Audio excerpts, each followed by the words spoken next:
Klarifikasi Kapolres soal anggotanya suruh lepaskan maling motor yang ditangkap warga. Kapolres Metro Bekasi, Kombes Mustafa buka suara setelah video anggota polisi di Polsek Cikarang Utara menyuruh melepaskan maling motor yang ditangkap warga. Mustafa menyampaikan permintaan maaf atas tindakan yang dilakukan anak buahnya tersebut. Kami juga mohon maaf kepada teman-teman yang mungkin mendapati video viral bahwa ada anggota yang tidak profesional dalam hal menerima pengaduan masyarakat, ucap Kombes Mustafa di Mapolres Metro Bekasi pada Rabu, 10 September 2025.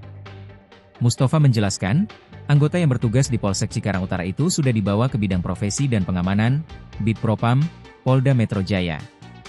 Tak hanya itu, Kapolsek Cikarang Utara juga ikut dibawa untuk diperiksa. Atensi dari Bapak Kapolda, anggota kita sudah kita proses, sekarang sudah dibawa ke Bid Propam Polda Metro Jaya. Dan bila mana ada pelanggaran tentunya kita proses sesuai dengan ketentuan hukum yang berlaku, tambah Mustafa. Jika terbukti ada pelanggaran, baik disiplin maupun kode etik, maka keduanya akan diproses sesuai ketentuan hukum. Sementara itu, pelaku pencurian yang bernama Yogi Iskandar, 45, telah diproses secara hukum.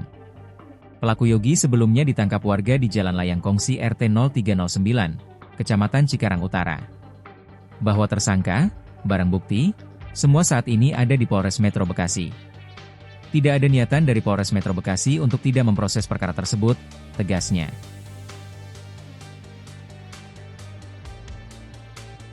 Download Tribun X sekarang, menghadirkan lokal menjadi Indonesia.